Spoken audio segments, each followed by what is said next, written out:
तो हेलो दोस्तों, the educated ghost में आपका स्वागत है।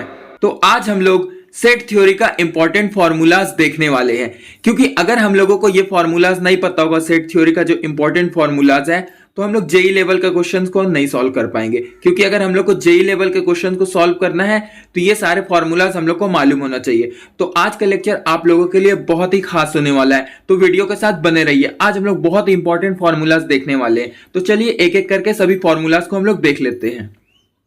तो चलिए हम लोग पहले बेसिक सेट आइडेंटिटीज देख लेते हैं, जिसमें हम लोग का पहला क्या है, आइडम पोटेंट लॉ है। तो हम लोग समझते हैं आइडम पोटेंट लॉ होता क्या है। अगर मेरे पास कोई सेट ए गिवन है और उसी सेट को अगर हम खुद से यूनियन करें, मतलब कि ए सेट को ए से ही यूनियन करेंगे, तो मेरा रिजल्ट क्या आएगा, ए ही आएगा। ये मेरा फर्स्ट रिजल्ट कहता है। जैसे इसको हम एक एग्जांपल से समझने की कोशिश करते हैं। जैसे हम एक सेट ए ले लेते हैं, ठीक है, उसके अंदर एलिमेंट्स पुट कर देते हैं 1 2 3, और एक और सेट हम ए ही कंसीडर करते हैं, ठीक है, उसके अंदर भी एलिमेंट्स क्या मेरे पास मौजूद है 1 2 3।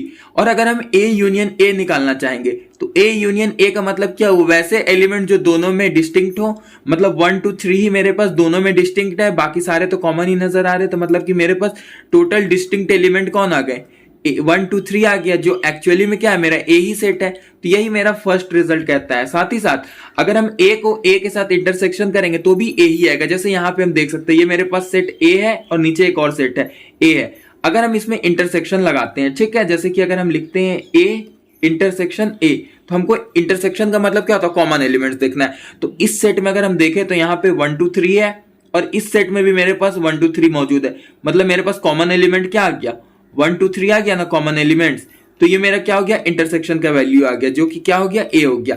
मतलब यही मेरा आइडम पोटेंट लॉ कहता है कि अगर ए को ए से यूनियन करे या ए को ए से इंटरसेक्शन करे, मेरा रिजल्ट क्या आएगा, ए ही आएगा। ये मेरा आइडम पोटेंट लॉ होता है, ठीक है। तो चलिए अब हम लोग आगे के रिजल्ट्स भी धीरे धीरे करके देखते हैं। हमारा सेकंड रिजल्ट क्या कहता है, आइडेंटिटी लॉज पर बेस्ड है, ठीक है। आइडेंटिटीज लॉज होता क्या है कि अगर मेरे पास कोई भी सेट ए है, ठीक है, और उसको अगर हम लोग यूनियन करेंगे एम्प्टी सेट से, मतलब कि 5 से, तो मेरा रिजल्ट क्या आएगा, ए ही आएगा। मतलब यहां पे ये कहना चाह रहा है ना कि मेरे पास कोई सेट ए गिवन है और उसका हम यूनियन ले रहे हैं किसके साथ, एम्प्टी सेट यानी नल सेट यानी 5 सेट से, तो मेरा रिजल्ट क्या आएगा, ए ही आएगा। तो ये तो एकदम सिंपल है। अगर हम जैसे एक एग्जाम्पल कंसिडर करते हैं, जैसे हम एक सेट ए ले लेते हैं जिसके अंदर एलिमेंट्स 1 2 3 मौजूद है, और एक और सेट हम कंसीडर कर लेते हैं 5 जिसके अंदर कोई भी एलिमेंट मौजूद नहीं है, ठीक है। और अगर हम यूनियन करेंगे ए यूनियन 5 करेंगे, तो एक बात बताओ, इसमें total number of distinct element कौन हो जाएगा, यहां से मेरा 1 2 3 हो जाएगा। तो 1 2 3 हम आगे लिख देंगे यहां पे 1 2 3, और इसके अंदर कोई एलिमेंट ही नहीं तो कुछ भी नहीं लिखेंगे। इसका मतलब डायरेक्ट मेरा क्या आ गया, 1 2 3, और 1 2 3 को हम क्या माने, मेरा सेट ए है। इसका मतलब ए यूनियन 5 करने पे मेरा क्या आ गया, ए आ गया। तो यही मेरा पहला रिजल्ट कहता है कि ए यूनियन एम्प्टी सेट करने पे मेरा रिजल्ट क्या आएगा, ए आएगा। तो ये मेरा पहला आइडेंटिटीज लॉ होता है। और दूसरा मेरा क्या कहता है कि कोई भी सेट मेरा ए है, उसको अगर हम लोग इंटरसेक्शन करेंगे किसके साथ, यूनिवर्सल सेट के साथ, तो मेरा क्या आ जाएगा, ए आ जाएगा। तो चलिए हम इसको एक एग्जांपल से समझने की कोशिश करते हैं। जैसे हम एक एग्जांपल ले लेते हैं, यूनिवर्सल सेट हम बनाते हैं, ठीक है। मेरे पास एक यूनिवर्सल सेट है जिसके अंदर हम मान लेते हैं मेरे पास एलिमेंट्स 1 से लेके 10 तक है, 1 2 3 4 5 6 7 8 9 10, ये मेरा यूनिवर्सल सेट में मान लेते हैं एलिमेंट्स मौजूद है। और एक सेट हम ए कंसीडर करते हैं, ठीक है। मान लेते हैं ए सेट में मेरे पास एलिमेंट्स 1 2 3 4 है, ठीक है। और ये मेरे पास जो गिवन है ये यू सेट है, मान लेते हैं यूनिवर्सल सेट है, ठीक है। ये मेरा यूनिवर्सल सेट है और ये मेरा ए सेट है। अब हम अगर यूनिवर्सल सेट और ए सेट का इंटरसेक्शन निकालना चाहेंगे, यूनिवर्सल सेट और ए सेट का इंटरसेक्शन निकालना चाहेंगे, तो इंटरसेक्शन का मतलब ये होता है कॉमन एलिमेंट जो दोनों में होने चाहिए। तो अगर हम अच्छे से ऑब्जर्व करें तो इसमें भी 1 2 3 4 मौजूद है, इसमें भी 1 2 3 4 मौजूद है। इसका मतलब मेरा कॉमन एलिमेंट्स क्या हो जाएगा, 1 2 3 4 हो जाएगा। इस वाले सेट में यहाँ पे 1 2 3 4 होगा ना, तो हम यहाँ लिख सकते हैं 1 2 3 और 4। और हम अगर इसको अच्छे से ऑब्जर्व करेंगे तो हमको क्या नजर आ रहा है कि 1 2 3 4 एक्चुअली में क्या है, सेट ए ही ना है। तो हम ये जो यहाँ पे 1 2 3 4 लिखा हुआ है, इसको हमें सेट ए नहीं बोल सकते, हम इसको आराम से बोल देंगे कि यहाँ पे जो लिखा हुआ सेट है मेरा, ये एक्चुअली में कुछ और नहीं बल्कि ए ही सेट है। तो हम क्या देख पा रहे, ए इंटरसेक्शन यूनिवर्सल सेट करने पे मेरा क्या आ गया, ए सेट आ गया। तो यही मेरा इसका सेकंड रिजल्ट है आइडेंटिटीज लॉ का। तो चलिए अब हम लोग आगे के रिजल्ट्स भी धीरे धीरे देखते हैं। अब हमारा नेक्स्ट रिजल्ट बेस्ड है डोमिनेशन लॉस पे बेस्ड। ठीक है, चलिए हम लोग समझते हैं डोमिनेशन लॉस होता क्या है। सिंपल है, ज्यादा डिफिकल्ट नहीं है। अगर हम लोग कोई भी सेट ए है उसका यूनियन लेंगे यूनिवर्सल सेट यू से, तो मेरा जो रिजल्ट आएगा वो क्या आ जाएगा, यूनिवर्सल सेट ही आ जाएगा। जैसे हम एग्जांपल जो भी पीछे कंसीडर किए थे वही एग्जांपल कंसीडर करते। हम मान लेते हैं मेरे पास यूनिवर्सल सेट कुछ मौजूद है जिसके अंदर एलिमेंट्स 1 2 3 4 5 6 7 8 9 एंड 10 मौजूद है। ठीक है, और हम एक सेट ए कंसीडर कर लेते हैं जिसके अंदर एलिमेंट्स मेरा क्या क्या मौजूद है, 1 से लेके 4 तक मौजूद है, 1 2 3 4। और अगर हमको कोई बोल दे इन दोनों का यूनियन निकालने की, ए यूनियन यूनिवर्सल सेट बताओ क्या होगा, तो हम सबसे पहले देखेंगे दोनों में कॉमन एलिमेंट्स क्या है, उसको हटा देंगे। तो अगर हम देख पा रहे होंगे तो 1 2 3 4 पहले वाले सेट में भी है और 1 2 3 4 दूसरे वाले सेट में भी है, तो हम दोनों में से कॉमन एलिमेंट्स को हटा देते हैं। अब हम देखेंगे ए वाले सेट में वैसे एलिमेंट जो कॉमन ना हो, तो ए का सारा एलिमेंट कॉमन आ गया, इसका मतलब ए के अंदर कोई भी एलिमेंट नहीं बचा, तो ए को छोड़ देते हैं। अब हम देखते हैं कॉमन एलिमेंट दोनों में कौन कौन है, तो हम ऑब्जर्व करेंगे 1 2 3 4 मेरा कॉमन एलिमेंट्स आ गया। फिर यू का जो बचा हुआ एलिमेंट्स है वो लिख देंगे, जो क्या क्या है मेरा 5 है 6 है 7 है 8 है 9 है 10 है। तो ये जो सेट मेरा बना 1 2 3 4 5 6 7 8 9 10, ये एक्चुअली में कौन सा सेट है, यहां से अगर हम देख पा रहे होंगे तो ये एक्चुअली में कौन मेरा यू सेट है। इसका मतलब हम इसको यू भी बोल सकते हैं, यूनिवर्सल सेट। तो वही चीज कह रहा है कि ए यूनियन यूनिवर्सल सेट करेंगे तो मेरा रिजल्ट क्या आएगा, यूनिवर्सल सेट ही आएगा। तो ये मेरा डोमिनेशन लॉ का फर्स्ट रिजल्ट है। ठीक है, वैसे ही हम अपना दूसरे रिजल्ट भी देख लेते हैं। यहां पे क्या कह रहा है कि कोई सेट ए है उसका इंटरसेक्शन लेंगे अगर हम एम्प्टी सेट से, तो मेरा रिजल्ट क्या आएगा, एम्प्टी सेट आएगा। ये भी सिंपल है, हम इसको ऐसे करके देख भी सकते हैं। जैसे हम कोई एक सेट ए ले लेते हैं, ठीक है, जिसके अंदर एलिमेंट्स मेरा 1 2 3 मौजूद है, और एक सेट हम एम्प्टी सेट यानी कि 5 कंसीडर कर लेते हैं, ठीक है, जिसके अंदर कोई भी एलिमेंट मौजूद नहीं है। अब अगर हम इन दोनों के बीच में इंटरसेक्शन लेंगे, तो इंटरसेक्शन का मतलब होता है कॉमन एलिमेंट। तो इन दोनों में बताओ कोई भी कॉमन एलिमेंट नजर आ रहा है, इसमें 3 एलिमेंट्स है, इसमें एक भी एलिमेंट है, इसका मतलब इन दोनों के बीच में कोई भी कॉमन एलिमेंट नहीं, यानी ये जो नया सेट बनेगा इंटरसेक्शन का कॉमन एलिमेंट का वो खाली रह जाएगा। इसलिए इसको हम लोग क्या बोल देंगे, एम्प्टी सेट बोल देंगे।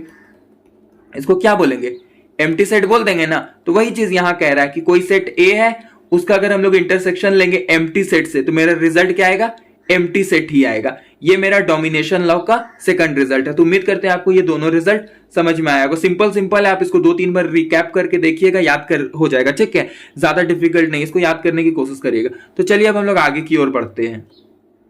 तो चलिए अब हम लोग देखते हैं कॉम्प्लीमेंट लॉ क्या होता है। तो कॉम्प्लीमेंट लॉ समझने से पहले ना हम लोग एक यूनिवर्सल सेट कंसीडर कर लेते हैं। जैसे हम मान लेते हैं मेरा कोई यूनिवर्सल सेट है जिसके अंदर एलिमेंट्स 1 से लेके 10 तक मौजूद है, 1 2 3 4 5 6 7 8 9 10। ये मेरा कोई यूनिवर्सल सेट हम कंसीडर कर लिए। और हम मान लेते हैं मेरे पास कोई सेट ए मौजूद है जिसके अंदर एलिमेंट्स 1 से लेके 4 तक है, 1 2 3 4। ये मेरा कोई ए सेट है। तो इसी को अगर हम चाहें तो वेन डायग्राम से भी रिप्रेजेंट कर सकते हैं। तो हम इसको वेन डायग्राम से समझने की कोशिश करेंगे ये कॉम्प्लीमेंट लॉ को। ठीक है, तो हम एक काम करते हैं, हम एक यूनिवर्सल सेट कंसीडर करते हैं और एक सेट इसी के अंदर ए कंसीडर कर लेते हैं। ठीक है, तो इसके अंदर हम एक सेट ए कंसीडर कर लेते हैं। अब सेट ए के अंदर कौन कौन से एलिमेंट मौजूद है, 1 2 3 4 है, तो हम लिख देते हैं सेट ए के अंदर 1 2 3 4 मौजूद है इस सेट ए के अंदर। वहीं अगर बात करें यूनिवर्सल सेट के अंदर तो 1 से 10 तक है, तो 1 2 3 4 इसके अंदर आ गया, तो बचा हुआ यूनिवर्सल सेट के अंदर हो जाएगा 5 6 7 8 9 10, कहीं भी हो सकता है ये मतलब यूनिवर्सल सेट के अंदर बाकी बचे हुए एलिमेंट्स। अब हमको पहला रिजल्ट क्या कह रहा है कि ए यूनियन ए का कॉम्प्लीमेंट करेंगे तो मेरा क्या आएगा, यूनिवर्सल सेट आ जाएगा। तो हम यहाँ पे एक एक करके लिखने की कोशिश करते हैं। मेरा ए सेट क्या होगा, इस क्वेश्चन के लिए हम यहाँ क्या अज्यूम किया, 1 2 3 4 है, तो मेरा ए क्या हो जाएगा, 1 2 3 4 हो जाएगा। और हम यहां पे यूनियन और ए का कॉम्प्लीमेंट हम लोग पीछे के लेक्चर में देख चुके हैं, ए का कॉम्प्लीमेंट कैसे निकालते हैं। यूनिवर्सल सेट में ए के एलिमेंट्स को हटा देंगे तो जो बचा हुआ एलिमेंट होगा उसी को हम क्या बोलते हैं, ए का कॉम्प्लीमेंट। फिर से हम बता रहे, यूनिवर्सल सेट में ए के एलिमेंट्स को हटा देंगे तो उसी को जो बचा हुआ एलिमेंट है उसी को क्या बोलेंगे, ए का कॉम्प्लीमेंट। यानी ए का कॉम्प्लीमेंट में मेरे पास क्या क्या वैल्यूज आ गए, मतलब एलिमेंट्स 5 आ गए, 6 आ गए, 7 8 9 10, ये मेरे वैल्यूज मिल गए।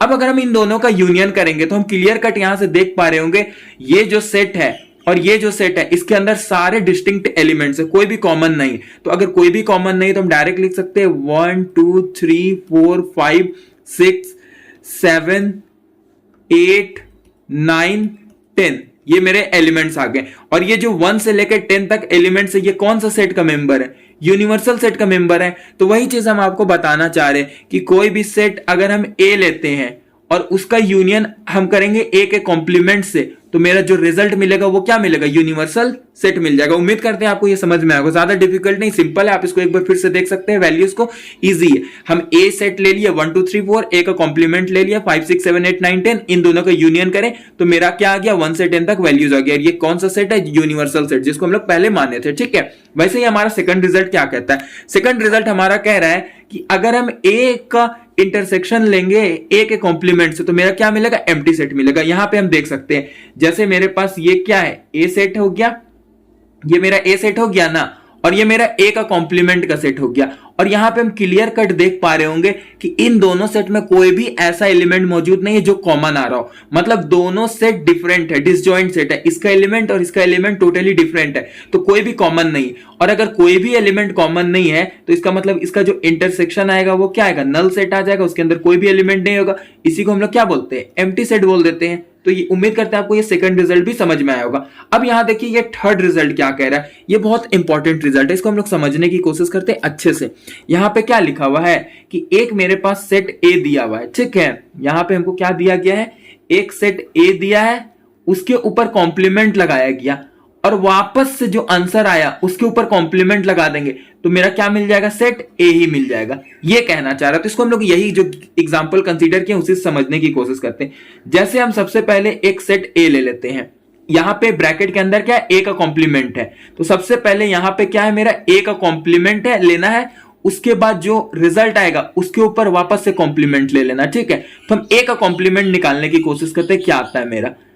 ए का कॉम्प्लीमेंट हम निकालने की कोशिश करते हैं। तो ए का कॉम्प्लीमेंट का मतलब क्या होता है कि ए का वैसा यूनिवर्सल सेट में ए के एलिमेंट्स को हटा करके जो एलिमेंट बच गया उसी को ए का कॉम्प्लीमेंट बोल देंगे। यानी ए का कॉम्प्लीमेंट में मेरा कौन कौन सा एलिमेंट आ जाएगा? 5 6 7 8 9 10 आ जाएगा। ए के एलिमेंट्स के अंदर कौन कौन आ जाएगा? 5 6 7 8 9 10 मेरा आ जाएगा। तो वही चीज हम यहां पे लिख दे रहे हैं। सबसे पहले हम ए का कॉम्प्लीमेंट के अंदर का वैल्यू सब्स्टिट्यूट कर रहे हैं। 5 6 7 8 9 10 ये मेरा ए का कॉम्प्लीमेंट हो गया।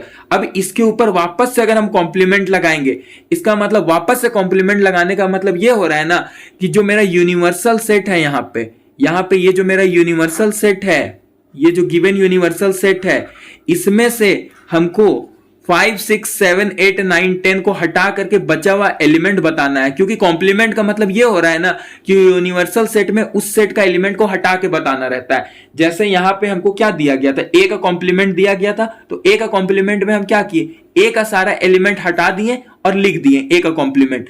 वैसे ही यहां पे हमको अगर ए का कॉम्प्लीमेंट निकाल लिया, हम मान लेते हैं ये आ गया मेरा ए का कॉम्प्लीमेंट, और इसका अगर हमको कोई बोल दे कॉम्प्लीमेंट निकालने तो हम क्या करेंगे? यूनिवर्सल सेट में ये सारे एलिमेंट्स को हटा करके देखेंगे कौन एलिमेंट बच रहा है।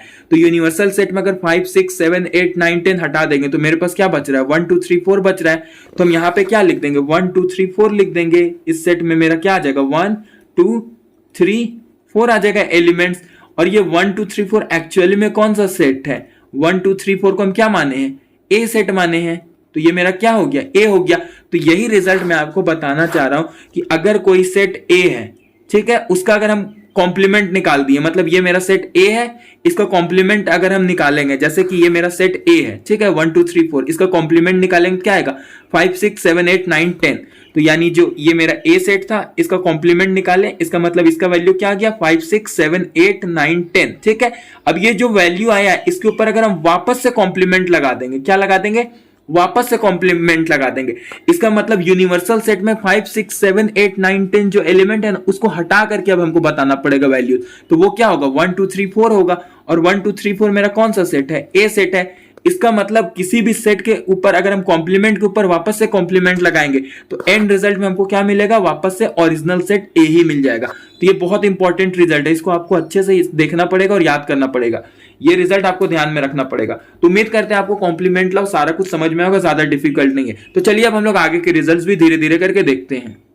तो चलिए अब हम लोग देखते हैं डबल इंक्लूजन सबसेट ये क्या होता है। देखिए यहाँ पे एक्चुअली में ये होता है ना कि कोई भी सेट अगर हम ए ले लेते हैं और हम बोल रहे हैं कि ए मेरा जो है सबसेट है बी का, ठीक है, और हम ये भी बोल रहे हैं कि बी जो है सबसेट ए का।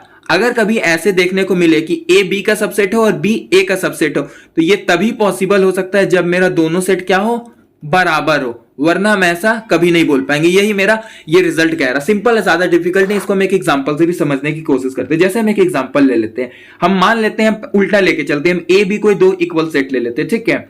जैसे कि हम एग्जांपल के तौर पे ले लेते हैं, मान लेते हैं मेरा ए सेट में 1 2 3 एलिमेंट्स मौजूद है और एक सेट हम बी ले लेते हैं जिसके अंदर मेरे पास एलिमेंट्स क्या क्या मौजूद है, 1 2 3 मौजूद है, ठीक है।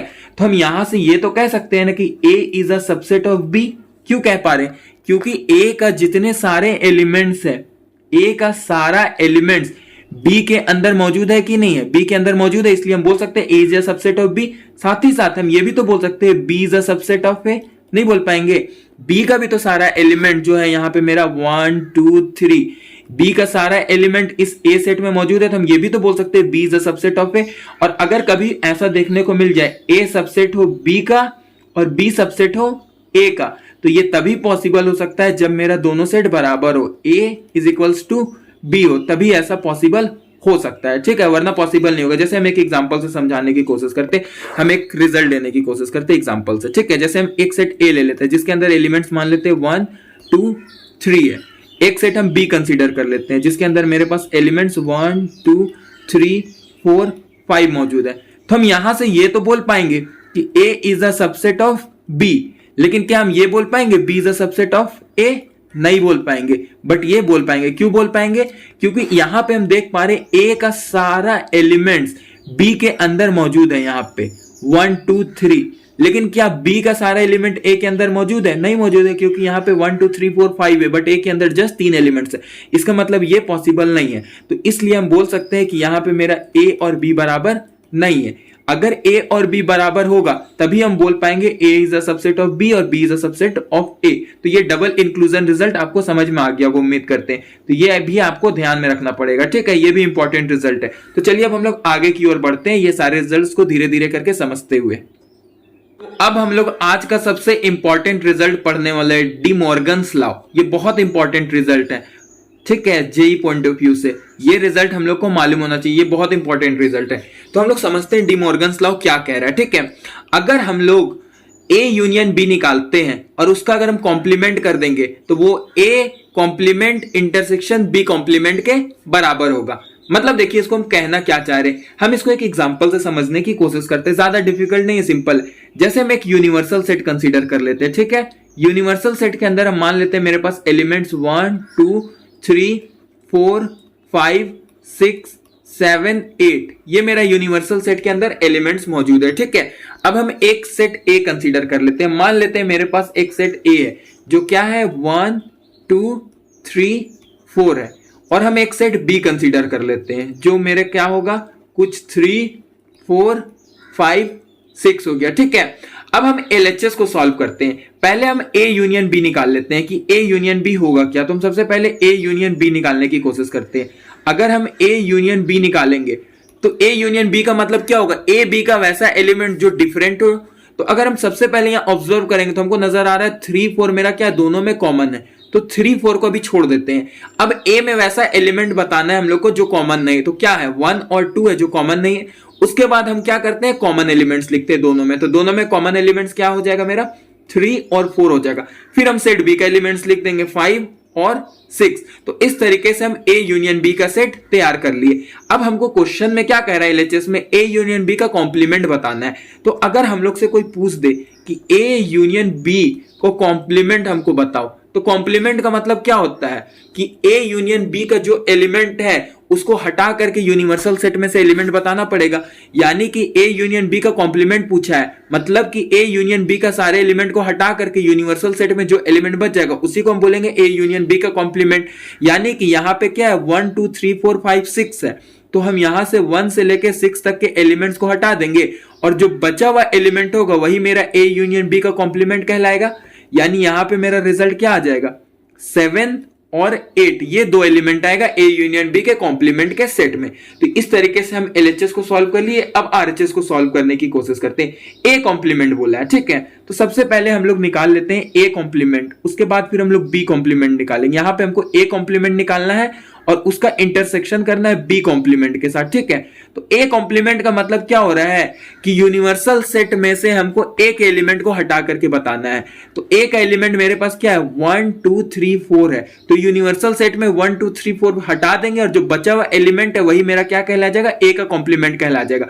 तो बचा हुआ एलिमेंट क्या क्या है 5 6 7 8 है, तो यही मेरा क्या कहलाएगा, ए का कॉम्प्लीमेंट कहला जाएगा। तो हम ये एलिमेंट्स को लिख देते हैं, ए का कॉम्प्लीमेंट में हम लिख देते हैं 5 6 7 8। तो यहां पे जो मेरा सेट तैयार होगा उसके अंदर एलिमेंट क्या हो जाएगा 5 6 7 8। अब इसका हमको इंटरसेक्शन लेना है बी के कॉम्प्लीमेंट के साथ, ठीक है। तो बी का कॉम्प्लीमेंट का मतलब क्या होता है, बी के ये सारे एलिमेंट को यूनिवर्सल सेट में से हटा के बताना है। मतलब 3 4 5 6 को हटा के जो बचा हुआ एलिमेंट है वो बताना है। तो 3 4 5 6 को हटा देंगे तो कौन सा एलिमेंट मेरे पास बच गया 1 2 और इधर से 7 8 बच गया। तो ये मेरा बी कॉम्प्लीमेंट हो गया 1 2 7 8। तो हम बी कॉम्प्लीमेंट में भी लिख देते हैं 1 2 7 8। अब हमको ना इन दोनों का इंटरसेक्शन बताना है। इंटरसेक्शन का मतलब क्या होता है, कॉमन एलिमेंट्स बताना है। तो हम अच्छे से ऑब्जर्व करेंगे तो हमको क्या नजर आ रहा है 7 8 ए कॉम्प्लीमेंट में भी है, 7 8 बी कॉम्प्लीमेंट में भी है। इसका मतलब इन दोनों का जो इंटरसेक्शन आएगा उसमें कौन सा वैल्यू आ जाएगा, कौन एलिमेंट्स आप मौजूद होंगे सेट के अंदर 7 8 मौजूद होंगे। तो अब यहां पे हम अच्छे से ऑब्जर्व करें तो ये जो मेरा एलएचएस था वो भी क्या दिया 7 8 ही दिया, और जो आरएचएस था A complement intersection B complement वो भी क्या दिया 7 8 ही दिया रिजल्ट। इसका मतलब ये और ये इक्वल होगा। इसका मतलब ये जो पहला रिजल्ट है वो मेरा क्या हो गया, सेटिस्फाई कर गया। इसका मतलब ये जो रिजल्ट है वो क्या है, सही है। तो यही मेरा डी मॉर्गन्स लॉ का पहला रिजल्ट कहता है कि ए यूनियन बी का अगर हम कॉम्प्लीमेंट ले या फिर ए इंटरसेक्शन मतलब A complement intersection B complement ले, वो दोनों क्या आएगा, बराबर आएगा। तो ये मेरा डी मॉर्गन्स लॉ का पहला रिजल्ट कह रहा है। तो उम्मीद करते हैं आपको ये पहला रिजल्ट समझ में आएगा। उसी तरीके से हमारा दूसरा रिजल्ट क्या कहता है कि ए इंटरसेक्शन बी का कॉम्प्लीमेंट लेंगे तो वो A complement union B complement के बराबर होगा। तो आपको इसको भी याद करना पड़ेगा, ठीक है। जैसे यहां हम लोग प्रूफ किए वैसे इसको भी प्रूफ कर सकते हो। तो अब इसका प्रूफ उतना इंपॉर्टेंट नहीं है, ठीक है। आपको बस इसको रिजल्ट को याद रखना पड़ेगा। रिजल्ट क्या कहता है कि ए इंटरसेक्शन बी का अगर हम कॉम्प्लीमेंट लेंगे, ए इंटरसेक्शन बी का अगर हम कॉम्प्लीमेंट लेंगे तो वो किसके बराबर होगा, A complement union B complement के बराबर। आप एक रिजल्ट याद करिए, दूसरा ऑटोमेटिक याद हो जाएगा। एकदम सिंपल सा ट्रिक है। जैसे यहां पे देखिए ए यूनियन बी कॉम्प्लीमेंट है ना, तो यहां पे यूनियन को इंटरसेक्शन में बदल देना है और यहां इंटरसेक्शन है तो उसको यूनियन में बदल देना। बाकी सिंपल है। हम एक रिजल्ट याद करके दूसरा रिजल्ट अपने आप याद हो जाएगा। एक रिजल्ट याद करना है, क्या करना है, ए यूनियन बी का अगर हम कॉम्प्लीमेंट निकालेंगे तो मेरा क्या आएगा, यहां अगर इसका निकालेंगे तो A complement intersection B complement. तो हम यहां से देख पा रहे यहां यूनियन है तो यहां इंटरसेक्शन है। अब जो ऊपर रिजल्ट है उसी में बस यूनियन और इंटरसेक्शन को नीचे वाले रिजल्ट में बस बदल देना है। तो इस तरीके से मेरा डी मॉर्गन्स लॉ हम लोग देख सकते हैं, ठीक है। तो ये बहुत इंपॉर्टेंट रिजल्ट है, आपको ये दोनों रिजल्ट याद करना पड़ेगा, ठीक है। तो चलिए अब हम लोग आगे की ओर बढ़ते हैं। तो थर्ड रिजल्ट हमारा क्या है, डिस्ट्रीब्यूटिव लॉ के ऊपर बेस्ड है। डिस्ट्रीब्यूटिव लॉ क्या कहता है कि अगर कभी हम लोगों को दे दिया जाए ए यूनियन और उसके बाद ब्रैकेट में बी इंटरसेक्शन सी, तो इसको हम लोग डिस्ट्रीब्यूट भी कर सकते हैं। कैसे करेंगे, ए को एक बार यूनियन लेंगे बी का साथ, फिर इंटरसेक्शन का साइन लगाएंगे और फिर हम ए को एक बार यूनियन लेंगे सी के साथ। मतलब हम ये कहना चाह रहे हैं ना कि सबसे पहले हम लिख देंगे ए यूनियन बी लिख देंगे, ठीक है। इसको ब्रैकेट में ले लेंगे, उसके बाद ये इंटरसेक्शन का साइन एज इट इज यहां पे आ जाएगा। उसके बाद फिर ए को यूनियन लेंगे सी के साथ, ए यूनियन सी। तो ये मेरा क्या था, डिस्ट्रीब्यूटिव लॉ का पहला रिजल्ट है। तो इसको हम लोग ना एग्जांपल से कंसीडर करके समझ सकते हैं, बट हम लोग को प्रूफ नहीं करना है, हम लोग को बस इसका रिजल्ट याद करना है, क्योंकि क्वेश्चन सॉल्व करने में हम लोग को रिजल्ट इस्तेमाल करना पड़ेगा, ठीक है। इसका प्रूफ उतना इंपॉर्टेंट नहीं है, ठीक है। तो चलिए अब हम लोग आगे के फॉर्मूलाज को भी देख लेते हैं। यहाँ पे क्या कह रहे हैं, जैसे ऊपर है वैसे यहाँ पे ए का इंटरसेक्शन एक बार हम बी के साथ लेंगे, फिर यूनियन छोड़ देंगे और फिर ए का इंटरसेक्शन सी के साथ लेंगे। वही चीज यहाँ लिखा हुआ कि सबसे पहले हम ए इंटरसेक्शन बी लिखेंगे, ए इंटरसेक्शन बी लिखेंगे, फिर ब्रैकेट लगाएंगे, फिर यूनियन का साइन देंगे, उसके बाद फिर हम लिखेंगे A intersection C, A intersection C. तो ये मेरा बस रिजल्ट आपको याद रखना पड़ेगा, क्वेश्चन सॉल्व करने में ये सारे चीज का हम लोग इस्तेमाल करेंगे। तो ये मेरा डिस्ट्रीब्यूटिव लॉ हो गया। तो चलिए अब हम लोग आगे के रिजल्ट्स को भी देख लेते हैं। तो अब हम लोग देखते हैं डिफरेंस ऑफ सेट के ऊपर बेस्ड कुछ रिजल्ट्स क्या क्या है। ठीक है, तो पहला रिजल्ट क्या कहता है कि अगर ए और बी का हम डिफरेंस लेंगे तो वो किसके इक्वल होगा, ए इंटरसेक्शन बी कॉम्प्लीमेंट के। मतलब ये कहना क्या चाह रहा है, हम इसको एग्जांपल से समझने की कोशिश करते हैं। ठीक है, जैसे हम एक यूनिवर्सल सेट कंसीडर कर लेते हैं जिसके अंदर एलिमेंट्स क्या क्या 1 से लेके 8 तक। ए सेट कंसीडर करते हैं जिसके अंदर एलिमेंट 1 2 3 4 है। बी सेट कंसीडर करते हैं जिसके अंदर एलिमेंट 3 4 5 6 है। जो पीछे कंसीडर किए थे वही सेट है यहाँ पे मेरा। ठीक है, साथ ही साथ अगर हम बी का कॉम्प्लीमेंट निकालने की कोशिश करेंगे तो बी का कॉम्प्लीमेंट हम कैसे निकालेंगे, यूनिवर्सल सेट में बी के एलिमेंट को हटा देंगे 3 4 5 6, यानी 3 4 5 6 यूनिवर्सल सेट में बी के एलिमेंट हटा दिए तो जो बचा हुआ एलिमेंट होगा उसी को क्या बोलेंगे, बी का कॉम्प्लीमेंट। तो बी का कॉम्प्लीमेंट क्या हो जाएगा, 1 2 7 8। ये हो गया। अब एक एक करके हम यहां से LHS और RHS निकालने की कोशिश करते हैं। ठीक है, तो पहले हम LHS यहां से सॉल्व करते हैं। क्या आएगा, LHS में हमको क्या कह रहा है, ए और बी का डिफरेंस निकालना है। तो ए और बी का डिफरेंस हम लोग कैसे निकालते हैं, हम लोग ओल्ड लेक्चर्स में देख चुके हैं, मतलब पीछे के लेक्चर्स में देख चुके हैं कि ए और बी का डिफरेंस निकालना है तो हमको क्या करना पड़ेगा, सेट ए में से, इस सेट ए में से बी के सारे एलिमेंट को हटा करके लिख देना है। तो अगर हम देखें तो सेट ए के अंदर क्या क्या मौजूद है, 1 2 3 4। बी के अंदर क्या है, 3 4 5 6। तो बी का कौन एलिमेंट मौजूद है, ए के अंदर। यहां पे भी हम देख पा रहे हैं 3 4 बी के अंदर भी है, 3 4 ए के अंदर भी है। ठीक है, तो हमको क्या करना है, बी का एलिमेंट को हटा देना है। मतलब 3 4 को हटा देंगे सेट ए में से, तो मेरे पास एलिमेंट क्या क्या बच गए, 1 और 2 बच गए। तो यही मेरा ए और बी का डिफरेंस हो गया। और RHS में हमको क्या निकालना है, ए इंटरसेक्शन बी का कॉम्प्लीमेंट निकालना है। RHS में क्या निकालना है, ए इंटरसेक्शन बी का कॉम्प्लीमेंट। तो सबसे पहले मेरा सेट ए क्या है, सेट ए के अंदर 1 2 3 4 है। तो यहां हम लिख देते हैं मेरा सेट ए के अंदर 1 2 3 4 है। फिर हमको यहाँ पे इंटरसेक्शन लेना है किसका, बी का कॉम्प्लीमेंट। तो बी का कॉम्प्लीमेंट यहाँ पे क्या है, 1 2 7 8 है। क्या है, 1 2 7 8। अब अगर हमको इन दोनों का इंटरसेक्शन निकालना है, इंटरसेक्शन का मतलब कॉमन एलिमेंट, तो हमको कॉमन एलिमेंट क्या नजर आ रहा है, बस 1 2 नजर आ रहा है। यानी इन दोनों में मेरा कॉमन एलिमेंट सिर्फ कौन आया, 1 2 आ गया। तो यहां हम लिख देंगे 1 और 2। तो हम क्या देख पा रहे हैं, LHS में भी मेरा 1 2 आया, RHS में भी क्या आया, 1 2 आया। इसका मतलब ये रिजल्ट सही है।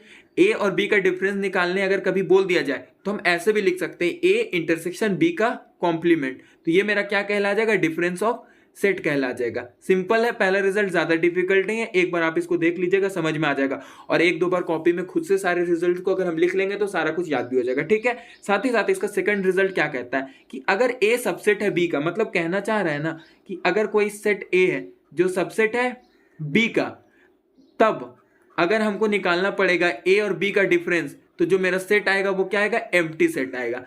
इसको भी हम लोग ना एग्जाम्पल से लिखने की कोशिश करते हैं क्या होता है। जैसे हम एक एग्जाम्पल के तौर पे कंसीडर कर लेते हैं सेट ए। हम मान लेते हैं मेरा सेट ए के अंदर 1 2 3 मौजूद है। ठीक है, और एक सेट हम बी ले लेते हैं जो मेरा क्या है, 1 2 3 4 5 हम ले लेते हैं। ठीक है, तो अगर हम यहां से ऑब्जर्व करेंगे तो हम क्या देख पा रहे हैं, जो सेट ए है वो सबसेट है बी का। ए का सारा एलिमेंट बी सेट के अंदर मौजूद है ना, यहाँ पे मौजूद है। तो हम बोल सकते हैं ना, A is a subset of B. तो अगर हमसे कभी बोल दिया जाए ए और बी का डिफरेंस बताने, तो यानी कि ए और बी का डिफरेंस का मतलब क्या हो रहा है कि हमको सेट ए में से बी के सारे एलिमेंट्स को हटा देना है जो कॉमन आ रहा है। ठीक है, तो यहां से अगर हम ऑब्जर्व करेंगे तो सेट ए के अंदर बी के सारे एलिमेंट हटाना, बी का कौन कौन एलिमेंट कॉमन आ रहा है, 1 2 3 आ रहा है। तो 1 2 3 को अगर हम हटा देंगे तो सेट ए के अंदर क्या बचेगा, कुछ भी नहीं बचेगा। इसका मतलब यहाँ पे क्या आ गया, मेरा खाली सेट बन गया, नल सेट बन गया, एम्प्टी सेट बन गया। तो वही चीज यहाँ पे लिखा हुआ है कि अगर ए मेरा सबसेट है बी का, तो अगर हमको कोई बोल दे कि ए और बी का डिफरेंस बताने, तो हम मेरा रिजल्ट क्या आएगा, एम्प्टी सेट आ जाएगा। तो ये सेकंड रिजल्ट है। उम्मीद करते हैं आपको समझ में आएगा, ज्यादा डिफिकल्ट नहीं है। ठीक है, तो चलिए अब हम लोग फिफ्थ रिजल्ट भी देख लेते हैं।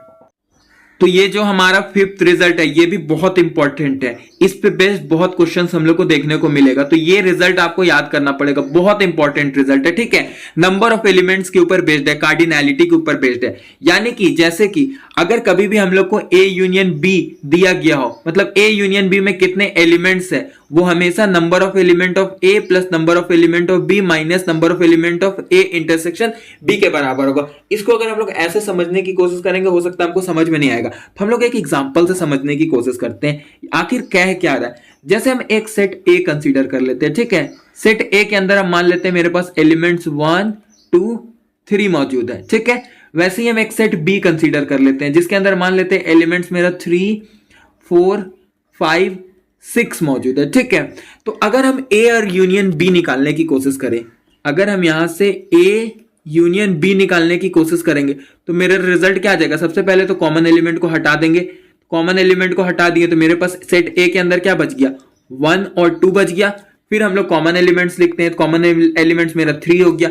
फिर सेट बी का एलिमेंट देखेंगे कौन बच गया, 4 5 6 हो जाएगा। तो यहां पे हम लिख देंगे 4 5 और 6, ये मेरा ए यूनियन बी हो गया। लेकिन इसी में अगर यहां पे हमसे पूछ दिया जाए, ऐसे ब्रैकेट लगा के यहां एन लगा दिया जाए, तो एन का मतलब हो रहा है ना कि नंबर ऑफ एलिमेंट्स कितना मौजूद है ए यूनियन बी में। नंबर ऑफ एलिमेंट पूछा जा रहा है ए यूनियन बी का, मतलब कि number of elements in A union B, A union B में कितने नंबर ऑफ एलिमेंट्स मौजूद है। तो यहां पे अगर हम ऑब्जर्व करेंगे अच्छे से तो हमको नजर आएगा कितने नंबर ऑफ एलिमेंट्स मौजूद है, 1 2 3 4 5 6, यानी नंबर ऑफ एलिमेंट्स कितने मौजूद है ए यूनियन बी में, 6 मौजूद है। तो यानी कि ये वैल्यू कितना हो गया, जो अभी हम एग्जांपल कंसीडर किए उसके लिए कितना हो गया, 6 हो गया। ये चीज कह रहा है number of element A union B. वहीं एन ए का मतलब हो रहा है कि सेट ए में कितने एलिमेंट्स मौजूद है, सेट ए में कितने एलिमेंट्स मौजूद है। तो यहां अगर हम देखेंगे तो सेट ए में कितने एलिमेंट्स मौजूद है, 3 एलिमेंट्स मौजूद है। तो एन ए का मतलब होता है नंबर ऑफ एलिमेंट्स सेट ए में कितने मौजूद है। तो इस एग्जांपल में मेरे पास 3 एलिमेंट्स मौजूद है। वहीं सेट बी की बात करें तो सेट बी में टोटल कितने एलिमेंट्स मौजूद है, 1 2 3 4 एलिमेंट्स मौजूद है, 1 2 3 4 एलिमेंट्स मौजूद है। यानी कि सेट बी में नंबर ऑफ एलिमेंट्स कितने हो जाएंगे, 4 हो जाएंगे। एन बी का मतलब हो रहा है number of element in B, N A का मतलब number of elements in A. इसको आप लोग नोट भी कर सकते हैं साइड में, रफ पेपर या कॉपी किसी में बाद में फेयर कर लीजिएगा, ठीक है। और यहां पे इंटरसेक्शन ए इंटरसेक्शन बी का मतलब क्या हो रहा है कि ए इंटरसेक्शन बी में कितने एलिमेंट्स मौजूद है। तो अगर इस क्वेश्चन में हम ए इंटरसेक्शन बी निकालने की कोशिश करें, ए इंटरसेक्शन बी निकालने की कोशिश करें तो ए और बी में कॉमन एलिमेंट्स हमको देख लेना है। तो ए बी में अगर यहां से हम अच्छे से ऑब्जर्व करेंगे तो बस 3 ही है जो कॉमन है। तो इसका मतलब ए इंटरसेक्शन बी में कौन आ जाएगा, 3 आ जाएगा। और इसमें अगर हम यहां पे एन लगा देंगे, जैसे अगर हम तुमसे पूछ दें कि नंबर ऑफ एलिमेंट बताओ ए इंटरसेक्शन बी में, तो कितना हो जाएगा, हम बस 1 बोलेंगे क्योंकि एक ही एलिमेंट दोनों में कॉमन है। इसका मतलब इंटरसेक्शन के अंदर कितने एलिमेंट्स आ गए, 1 आ गए, ठीक है। समझ पा रहे हो कि नहीं समझ पा रहे हो यहां पे। अब इसको हम रीचेक कर पाएंगे देख के कि यहां पे जो लिखा गया फॉर्मूला वो सही लिखा गया या गलत लिखा गया। तो हम देख पा रहे क्या, एलएचएस में क्या है मेरा 6 है और आरएचएस में क्या है, यहाँ पे 3 + 4 करना 7, 7 में 1 माइनस करेंगे क्या आ जाएगा, 6 आ जाएगा। मतलब एलएचएस और आरएचएस क्या हो गया, इक्वल हो गया। यहाँ पे अगर हम इसको अच्छे से सॉल्व करेंगे तो एलएचएस में मेरा क्या दिया 6 और आरएचएस क्या है 3 + 4 - 1, जिसको अगर हम सॉल्व करेंगे तो हम क्या देख पाएंगे, दोनों तरफ मेरा 6 ही आ रहा है। मतलब कि पहला रिजल्ट जो गिवन रिजल्ट है वो सही है, मतलब सही ही है। इसको हमको याद करना पड़ेगा। Number of element A union B किसके बराबर होता है, number of element A plus number of element B minus number of element A intersection B के बराबर होगा। तो ये रिजल्ट आपको याद करना पड़ेगा। पहला रिजल्ट बहुत इंपॉर्टेंट है। इसको हम लोग ना वेन डायग्राम से भी फील ले सकते हैं, ज्यादा डिफिकल्ट नहीं, हम लोग इसको वेन डायग्राम से भी देख लेते हैं आखिरकार कहना क्या चाह रहा है। जैसे कि यहां पे ना हम एक यूनिवर्सल सेट कंसीडर कर लेते हैं, ठीक है। ये मेरा यूनिवर्सल सेट है। अब इसके अंदर हम एक 2 सेट बनाते हैं, एक सेट ए बना लेते हैं और एक सेट बी बना लेते हैं, ठीक है। अब अगर हम यहां पे यूनियन लिखेंगे, A union B, number of element A union B का अगर कोई हमसे पूछेगा तो सबसे पहले हम यहां पे क्या बताएंगे, नंबर ऑफ एलिमेंट ए का plus number of element B का। अब एक बात बताओ, यहां पे अच्छे से समझने की कोशिश करना। अगर हम नंबर ऑफ एलिमेंट ए का निकालेंगे तो ए का एलिमेंट का अगर हम निकालेंगे तो ये पूरा हम ऑलरेडी काउंट कर लेंगे। ए का अगर हम निकालेंगे तो ये पूरा मेरा काउंट हो गया, ये पूरा काउंट हो जाएगा ना, ये पूरा काउंट हो गया। नंबर ऑफ एलिमेंट ए का निकालेंगे तो वो पहला वाला सर्कल पूरा काउंट हो गया। और नंबर ऑफ एलिमेंट बी का निकालेंगे तो यहां पे अगर हम नंबर ऑफ एलिमेंट इस बी का निकालेंगे तो ये जो पूरा बी में ये पूरा फिर से मेरा निकल जाएगा। तो यहाँ पे हम ऑब्जर्व कर पा रहे हैं कि ये वाला पार्ट को हम लोग ए जब फाइंड कर रहे थे, मतलब कि जब हम ए सेट का वैल्यू निकाल रहे हैं तो ये जो कॉमन पोर्शन है उसको हम लोग काउंट कर चुके हैं। यहाँ पे हम जब add number of element A का निकालें तो ये जो कॉमन पोर्शन वाला एलिमेंट है उसको हम ऑलरेडी निकाल चुके हैं। और अगर हम नंबर ऑफ एलिमेंट बी भी निकालेंगे तो ये जो कॉमन पोर्शन वाला एलिमेंट है, यहाँ जो मेरा कॉमन पोर्शन वाला एलिमेंट है ये बी का अगर हम निकालेंगे नंबर ऑफ एलिमेंट तो ये कॉमन पोर्शन वाला एलिमेंट फिर से हमको काउंट करना पड़ेगा। यानी कि जब हम नंबर ऑफ एलिमेंट ए और उसमें जोड़ेंगे नंबर ऑफ एलिमेंट बी तो ये जो इंटरसेक्शन वाला पोर्शन है वो 2 बार काउंट हो जा रहा है। इसका मतलब हमको एक बार माइनस करना पड़ेगा number of element A intersection B वाला, तब ना मेरा रिजल्ट बराबर होगा कि जो ए यूनियन बी है वो इसके बराबर आ गया। तो सिंपल रिजल्ट है। यहां पे हम माइनस इसलिए कर रहे हैं क्योंकि यहां पे मेरा डबल काउंटिंग हो रहा है। डबल काउंटिंग कैसे हो रहा है? जब हम ए का मतलब यूनियन ए का एलिमेंट यहां पे हम ले रहे हैं, ठीक है, ए का एलिमेंट ले रहे हैं तो ये पूरा मेरा आ गया वैल्यू। वहीं अगर हम बी का एलिमेंट लेंगे, बी का एलिमेंट हम निकालेंगे तो वापस से ये पूरा वैल्यू ले रहे हैं। तो ये वाला जो कॉमन पोर्शन है उसको हम 2 बार ना ले रहे, एक बार ए को जब फाइंड कर रहे तब भी ले रहे, बी को ले रहे तब भी फाइंड कर रहे। मतलब यहां जब हम ए निकाल रहे तो भी कॉमन वाला पार्ट ऐड कर रहे हैं, बी निकाल रहे तो भी कॉमन वाला पार्ट जोड़ रहे हैं। इसका मतलब एक बार हमको माइनस करना पड़ेगा। तो इस रिजल्ट को वैलिड करने के लिए हमको एक बार माइनस करना पड़ता है, ठीक है। तो ये बहुत इंपॉर्टेंट रिजल्ट है, इसको आपको याद करना पड़ेगा। इसका प्रूफ इंपॉर्टेंट नहीं है, बस हमको ये रिजल्ट याद करना पड़ेगा, ये इंपॉर्टेंट है। उसी तरीके से इसको भी याद करना पड़ेगा। क्या कह रहा है कि A union B union C का मतलब क्या हो रहा है? Number of element A plus number of element B plus number of element C, उसमें हम माइनस करेंगे number of element intersection A B का minus number of element intersection B C का minus number of element intersection C A का, वैसे उसके बाद plus कर देंगे number of element A intersection B intersection सी का। तो इस तरीके से नंबर ऑफ एलिमेंट या कार्डिनैलिटी के ऊपर बेस्ड मेरा 2 रिजल्ट है, इसको हम देख लिए और ये बहुत इंपॉर्टेंट रिजल्ट है। तो आपको इसको याद करना पड़ेगा क्योंकि क्वेश्चन जब हम सॉल्व करेंगे तो इस फॉर्मूला का बहुत जगह पे इस्तेमाल होगा, तो इसको आपको याद करना ही पड़ेगा, ठीक है। तो चलिए अब हम लोग अपना 6th रिजल्ट भी देख लेते हैं। तो हमारा 6th रिजल्ट पावर सेट के ऊपर बेस्ड है। ये रिजल्ट को हम लोग ऑलरेडी देख चुके हैं, ठीक है, पीछे के लेक्चर्स में, मगर मैं आपको फिर से बता दे रहा हूं, ठीक है, ताकि आपको फिर से रिकैप हो जाए। यहां पे क्या कह रहा है? अगर कोई सेट ए मेरे पास है, ठीक है, उसके अंदर n एलिमेंट्स हैं, तो अगर हम लोगों को पूछा जाएगा, मतलब बताना पड़ेगा कि उस सेट से हम लोग कितने सबसेट बना सकते हैं। पावर सेट का मतलब क्या हो रहा है? कोई भी सेट का कितना सबसेट होगा। तो अगर कोई सेट ए हम लोगों को गिवन है और उसके अंदर n एलिमेंट्स है तो हम बता पाएंगे कि उस सेट से टोटल कितने सबसेट बन रहे हैं। तो उसका फॉर्मूला क्या होता है? 2 का पावर n होता है। इससे हम पता करें पाएंगे कि उसका सबसेट कितना होगा। जैसे एक एग्जांपल के तौर पे हम ले लेते हैं, एक सेट ए है जिसके अंदर एलिमेंट्स हम 2 फिल करें, 1 और 2, तो इसका टोटल सबसेट कितना हो जाएगा? एक मेरा 1 हो जाएगा, एक मेरा 2 हो जाएगा, एक मेरा 1 2 हो जाएगा और एक मेरा 5 हो जाएगा। 5 सबका सबसेट होता है। इसका टोटल सबसेट कितना हो गया? मेरा 4 हो गया, ठीक है। इसका टोटल सबसेट कितना हो गया? 4 हो गया। तो हम इसको तो इस रिजल्ट से भी निकाल सकते हैं। यहां n के जगह पे हम वैल्यू पुट करेंगे नंबर ऑफ एलिमेंट, तो यहां पे नंबर ऑफ एलिमेंट मेरा कितना है? 2 है, तो इसका मतलब 2 का पावर 2 लिखेंगे, इसका मतलब कितना आ गया? 4 आ गया। मतलब कि ये जो सेट ए है इसका टोटल कितना सबसेट हम बना सकते हैं? 4 सबसेट बना सकते हैं। तो वही पावर सेट मेरा नंबर ऑफ सबसेट के ऊपर बेस्ड है। किसी भी सेट का हम लोग क्या निकाल सकते हैं? सबसेट निकाल सकते हैं। किस फॉर्मूला से? 2 का पावर n के फॉर्मूला से, ठीक है। सिंपल है, ज्यादा डिफिकल्ट नहीं है। अब हम लोग 7th रिजल्ट देखते हैं क्या कह रहा है। वेन डायग्राम के ऊपर बेस्ड है, ठीक है। क्या कह रहा है कि अगर a सबसेट है b का, अगर a सबसेट है b का, यहां पे फिर समझिएगा हम क्या बता रहे। यहां पे ये कहना चाह रहा है कि अगर a है सबसेट b का, तो अगर हमसे कभी निकालने के लिए बोल दिया जाए a इंटरसेक्शन b बताओ, तो वो क्या हो जाएगा? a ही होगा। क्यों a होगा? क्योंकि a सबसेट है b का, तो a छोटा सेट है, तो इन दोनों का इंटरसेक्शन क्या आएगा? a ही आएगा। जैसे हम इसको एग्जांपल से समझने की कोशिश करें, जैसे सिंपल से हम एक एग्जांपल लेते हैं। a सेट के अंदर मान लेते हैं 1 2 एलिमेंट मौजूद है और b सेट के अंदर हम मान लेते हैं 1 2 3 एलिमेंट्स मौजूद है। ये मेरा सेट a है, ये मेरा सेट b है। तो ये जो a है b का सबसेट है ना, तो अगर इन दोनों का हम लोग इंटरसेक्शन निकालेंगे, इंटरसेक्शन का मतलब कॉमन एलिमेंट, तो कॉमन एलिमेंट हमको क्या मिलेगा? बस 1 और 2 मिल जाएगा। इन दोनों का इंटरसेक्शन अगर हम निकालेंगे, सेट a इंटरसेक्शन b निकालेंगे, तो मेरा क्या आएगा? 1 और 2 आ जाएगा। 1 और 2 आएगा ना, और 1 और 2 क्या है? एक्चुअली में 1 और 2 तो मेरा सेट a ही है, तो इसका मतलब हम इसको क्या बोल देंगे? a बोल देंगे।